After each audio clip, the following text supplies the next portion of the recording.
사도신경으로 우리의 신앙을 고백하며 새벽 예배 하나님께 올려드리겠습니다. 전능하사 천지를 만드신 하나님 아버지를 내가 믿사오며 그 외아들 우리 주 예수 그리스도를 믿사오니 이는 성령으로 잉태하사 동정녀 마리에게 나시고 본디오 빌라도에게 고난을 받으사 십자가에 못 박혀 죽으시고 장사한 지 사흘 만에 죽은 자 가운데서 다시 살아나시며 하늘에 오르사 전능하신 하나님 우편에 앉아 계시다가 저리로서 산자와 죽은 자를 심판하러 오시리라. 성령을 믿사오며 거룩한 공예와 성도가 서로 교통하는 것과 죄를 사하여 주시는 것과 몸이 다시 사는 것과 영원히 사는 것을 믿사옵나이다. 아멘.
이 시간 우리에게 주시는 하나님 말씀은 예레미야 50장 11절부터 20절까지의 말씀입니다.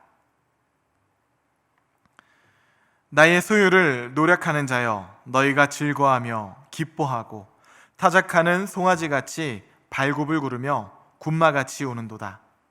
그러므로 너희 어머니가 큰 수치를 당하리라. 너희를 낳은 자가 치욕을 당하리라. 보라, 그가 나라들 가운데의 마지막과 광야와 마른 땅과 거친 계곡이 될 것이며 여호와의 진노로 말미암아 주민이 없어 완전히 황무지가 될 것이라. 바벨론을 지나가는 자마다 그 모든 재난에 놀라며 탄식하리로다. 바벨론을 둘러 대열을 벌이고 활을 당기는 모든 자여, 화살을 아끼지 말고 쏘라. 그가 여호와께 범죄하였음이라. 그 주위에서 고함을 지르리로다. 그가 항복하였고 그 요새는 무너졌고 그 성벽은 허물어졌으니 이는 여호와께서 그가 행한 대로 그에게 내리시는 보복이라. 그가 행한 대로 그에게 갚으시는도다. 파종하는 자와 추수 때에 낫을 잡은 자를 바벨론에서 끊어버리라. 사람들이 그 압박하는 칼을 두려워하여 각기 동족에게로 돌아가며 고향으로 도망하리라. 이스라엘은 흩어진 양이라 사자들이 그를 따르도다. 처음에는 아스로 왕이 먹었고 다음에는 바벨론의 느부갓네살 왕이 그의 뼈를 꺾도다. 그러므로 만군의 여호와 이스라엘의 하나님이 이와 같이 말하노라. 보라, 내가 아스로 왕을 벌한 것 같이 바벨론의 왕과 그 땅을 벌하고 이스라엘을 다시 그의 목장으로 돌아가게 하리니 그가 갈멜과 바산에서 양을 기를 것이며 그의 마음이 에브라임과 길라산에서 만족하리라. 여호와의 말씀이니라. 그날 그때에는 이스라엘의 죄악을 찾을지라도 없겠고 유다의 죄를 찾을지라도 찾아내지 못하리니 이는 내가 남긴 자를 용서할 것임이라. 아멘. 함께 기도하시겠습니다. 사랑의 주님, 감사합니다. 우리가 아직 죄인 되었을 때에 그리스도께서 우리를 위해 죽으심으로 하나님의 사랑을 확증하여 주시고 죄와 사망의 법에서 생명의 성령의 법으로 옮겨주시니 감사합니다.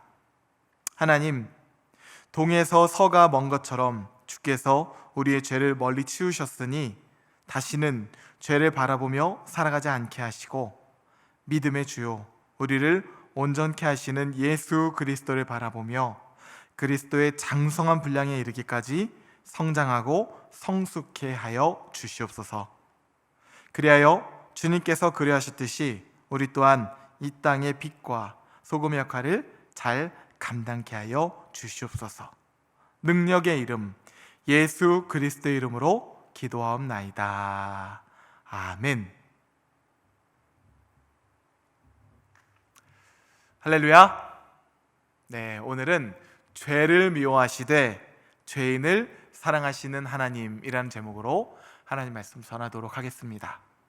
오늘 본문은 바벨론의 멸망과 이스라엘의 회복에 대한 예언의 말씀을 기록하고 있습니다. 바벨론의 멸망과 이스라엘의 회복은요, 참 묘한 반전이에요. 사실 예레미야서 말씀의 바벨론은 이스라엘을 심판하는 하나님의 도구요, 하나님의 막대기로 등장하면서 시작을 합니다. 그리고 실제 BC 587년 유다는요, 바벨론에 의해서 멸망을 당하게 되죠. 이렇듯 예레미야서의 시작은 죄로 인한 이스라엘의 심판과 이를 위해 하나님께서 바벨론을 들어 사용하시는 것으로부터 그 말씀이 시작되었어요. 그런데 지금 예레미야서의 후반부에 와 보니 오히려 이스라엘과 바벨론의 입장이 바뀌어 있습니다. 오늘 본문의 소 제목을 보면 바벨론의 멸망, 이스라엘의 회복 이렇게 기록되어 있죠. 예레미야서의 서론과 후반부의 두 나라의 운명이 아주 묘하게 반전을 이루고 있는 것이에요. 그렇다면 도대체 이 중간에 무슨 일이 있었던 것일까? 무엇이 두 나라의 운명을 이렇게 완전히 뒤바꿔 놓게 되었는가? 사도 바울은 고린도 교회를 향해서 선줄로 생각하는 자는 넘어질까 조심하라 편지한 바가 있는데요, 오늘 본문을 통해서 하나님께서 우리에게 주시는 편지, 하나님의 메시지가 무엇인지를 발견할 수 있는 시간이 되기를 주님의 이름으로 축복합니다. 예레미야서 서두에 보면 하나님께서 이스라엘 백성을 심판하시려 하는 그 이유가 분명하게 기록이 되어 있죠. 1장 16절 말씀을 보면 무리가 나를 버리고 다른 신들에게 분향하며 자기 손으로 만든 것들에 절하였음즉 내가 나의 심판을 그들에게 선고하여 그들의 모든 죄악을 징계하리라. 하나님께서 이스라엘 백성들을 향해서 말씀하세요. 그리고 2장 13절 말씀도 보면 하나님 이렇게 말씀하십니다. 내 백성이 두 가지 악을 행하였나니 곧 그들이 생수의 근원이 되는 나를 버린 것과 스스로 웅덩이를 판 것인데 그것은 그 물을 가두지 못할 터진 웅덩이니라. 심지어 하나님께서 이렇게도 말씀하십니다. 2장 8절 말씀을 보면 제사장들은 여호와께서 어디 계시냐 말하지 아니하였으며 율법을 다루는 자들은 나를 알지 못하며 관리들도 나에게 반역하며 선지자들은 바알의 이름으로 예언하고 무익한 것을 따랐느니라. 왕으로부터 시작해서 제사장, 선지자, 율법을 다루는 자들, 모든 백성에 이르기까지 이스라엘이 총체적 난국이라는 것이에요. 그래서 하나님께서는 예레미야 선지자를 보내셔서 돌이키라고, 끊임없이 돌이키라고, 그렇지 않으면 멸망할 것이라고 말씀을 하시죠. 그럼에도 이스라엘 백성이 끝까지 회개치 않자 하나님께서 드디어 심판의 칼을 꺼내십니다. 그런데 중요한 것은요, 그 칼은 죽이는 칼이 아니라 살리는 칼에 있다는 것이에요. 하나님께서 예레미야 선지자를 부르시고 그에게 소명을 주실 때 이렇게 말씀하십니다. 1장 10절 말씀을 보면, 보라, 내가 오늘 너를 여러 나라와 여러 왕국 위에 세워 내가 그것들을 뽑고 파괴하며 파멸하고 넘어뜨리며, 그 다음에 두 가지 단계가 있는데요, 건설하고 심게 하였느니라 하시니라. 예레미야가 소명받는 부분을 보면 이스라엘뿐만이 아니라 열국을 향한 하나님의 프로젝트, 각각 모두가 동일하게, 열국은요 동일하게 6단계를 거쳐요. 뽑고 파괴하고 파멸하고 넘어뜨리며, 하나님께서 먼저 그렇게 4가지로 선행하시겠다는 것이에요. 그런 후에 그 다음이 중요한데요, 2가지가 있어요. 건설하고 심게 하느니라. 하나님께서 이스라엘의 죄악과 그들의 교만한 마음을 뽑고 파괴하며 파멸하고 넘어뜨리며, 그렇게 하나님께서 죄악을 다 제거하신 후에 뭐라고 말씀하세요? 건설하고 심게 하였느니라.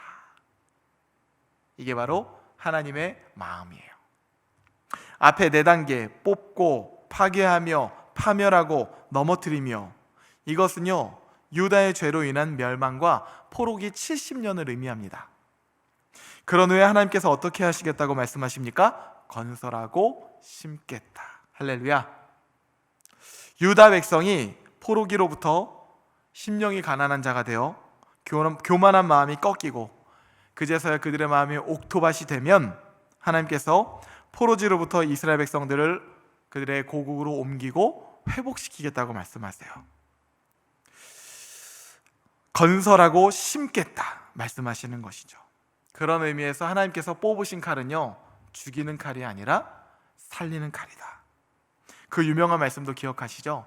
너희를 향한 나의 생각을 내가 아나니 평안이요 재앙이 아니니라.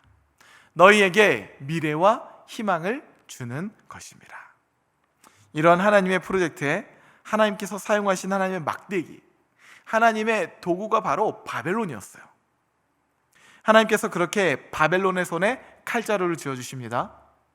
그렇게 되니 바벨론이라는 나라가 얼마나 강성해졌겠습니까? 바벨론은 당시 고대 근동의 패권을 장악하고 있던 아수르를 집어삼키고 단숨에 명실상부 넘버1으로 자리를 매김하게 됩니다. 이게 바벨론의 시작이에요. 그런데 예레미야서 후반부, 오늘 본문의 11절 말씀을 보면 하나님께서 바벨론의 멸망에 대하여 말씀하고 계십니다. 나의 소유를 노력하는 자여, 너희가 즐거워하며 기뻐하고 타작하는 송아지같이 발굽을구르며 군마같이 우는도다. 여기서 나의 소유는요 이스라엘 백성을 의미합니다. 그러니까 나의 소유 이스라엘을 노력하는 자 바벨론아, 너희는 그저 즐거서 기뻐 뛰는구나. 너희는 그저 초원의 송아지처럼 뛰어다니고 힘센 말처럼 소리를 지르는구나. 하나님 말씀하십니다. 이게 무슨 말인가 하면요, 하나님께서 바벨론을 막대기로, 하나님의 도구로 사용하시고자 그들에게 살리는 칼을 쥐어줬더니 그들이 어느덧 교만해지고 기세가 등등해져서는 여기저기 죽이는 칼을 휘두르고 다닌다는 거예요. 심지어 하나님의 백성 이스라엘 백성들에게 죽이는 칼을 휘두르며 그들을 노략질하고 있다. 살리는 칼을 들려줬더니 죽이는 칼을 휘두르는구나. 그러면서도 못된 송아지처럼 뛰어다니고 힘센 말처럼 그저 소리나 지르고 있구나. 바벨론의 이러한 모습은 50장 2절 말씀에서 보다 더 실제적으로 엿볼 수가 있습니다. 너희는 나라들 가운데 전파하라, 공포하라. 깃발을 세우라. 숨김이 없이 공포하여 이르라. 바벨론이 함락되고 벨이 수치를 당하며 무로닥이 부스러지며 그 신상들은 수치를 당하며 우상들은 부스러진다 하라. 바벨론이 선행하시는 하나님의 은총을 입어 선한 도구로 충실하게 쓰임을 받았더라면 아마 바벨론은 그들을 향한 하나님의 놀라운 섭리 안에서 하나님 주시는 복을 평생 누리며 살았을 것입니다. 하나님 나라의 확장이겠죠. 그러나 바벨론은 하나님 주시는 복을 누리지 못하고 사용하지 못하고 이스라엘의 교만과 그들의 죄악의 전철을 이들 역시 그대로 밟아갑니다. 하나님 주시는 복을 살리는 칼이 아니라 죽이는 칼로 자신의 마음대로 휘둘며 살았던 것이죠. 그러는 동안 이스라엘은 바벨론 포로지에서 70년간 회개하며 교만한 마음을 낮추고 낮은 마음으로 하나님의 형상을 회복하고 있었던 것이죠. 그런 그들에게 주시는 하나님의 약속의 말씀입니다. 오늘 본문 17절부터 20절까지의 말씀인데요. 이스라엘은 흩어진 양이라 사자들이 그를 따르도다. 처음에는 아수르 왕이 먹었고 다음에는 바벨론의 느부갓네살 왕이 그의 뼈를 꺾도다. 그러므로 만군의 여호와 이스라엘의 하나님이 이와 같이 말하노라. 보라, 내가 아수르의 왕을 벌한 것 같이 바벨론의 왕과 그 땅을 벌하고 이스라엘을 다시 그의 목장으로 돌아가게 하리니 그가 갈멜과 바산에서 양을 기를 것이며 그의 마음이 에브라임과 길라산에서 만족하리라. 여호와의 말씀이니라. 그날 그때에는 이스라엘의 죄악을 찾을지라도 없겠고 유다의 죄를 찾을지라도 찾아내지 못하리니 이는 내가 남긴 자를 용서할 것임이라. 이렇게 바벨론과 이스라엘은요, 그들의 운명이 아주 묘하게 반전을 이루고 있는 것이죠. 사랑하는 성도 여러분, 오늘 이 말씀을 통해서 하나님께서 우리에게 주시는 편지, 하나님의 메시지는 무엇일까요? 악동 뮤지션이라는 가수의 노래 중에 어떻게 이별까지 사랑하겠어? 널 사랑하는 거지 라는 노래의 제목이 있습니다. 제목이 참 길죠? 이별의 경험을 감각적으로 참 잘 풀어놓은 노래인데요, 저는 그 제목이 되게 마음에 와닿더라고요. 오늘 말씀을 묵상하면서 하나님께서 우리에게 이렇게 말씀하는 것처럼 느꼈습니다. 어떻게 죄까지 사랑하겠어? 널 사랑하는 거지. 죄를 미워하시되 죄인된 하나님의 자녀를 사랑하시어 때로는 심판의 막대기로, 또 때로는 한없는 은혜를 베푸시며 우리의 구원을 어떻게든 완성해 가시려는 하나님의 사랑을 발견할 수 있어야 하는 것입니다. 그것을 발견하는 자녀는요, 어둠이 아니라 빛과 소금의 자녀로 살아갈 수가 있는 것이죠. 우리에게 허락하신 하나님의 살리는 칼을 하나님께서 우리의 손에 쥐어주셨습니다. 우리의 생명, 건강, 재정, 관계, 우리의 수많은 일상들, 하나님께서 살리라고 하나님의 칼을 우리에게 쥐어주셨다는 거예요. 바라기는 그 모든 것이 하나님께는 영광이 되고 우리 삶과 이 땅 가운데는 평화가 되어서 우리를 통하여 하나님 나라가 확장되고 하나님의 복이 전해지는 그런 축복의 통로, 복된 삶이 되기를 주님의 이름으로 축복합니다. 함께 주기도문 하시겠습니다. 하늘에 계신 우리 아버지여, 이름이 거룩히 여김을 받으시오며 나라가 임하시오며 뜻이 하늘에서 이루어진 것 같이 땅에서도 이루어지이다.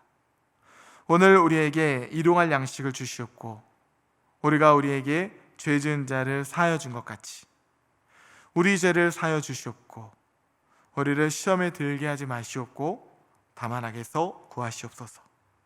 나라와 권세와 영광이 아버지께 영원히 있사옵나이다. 아멘.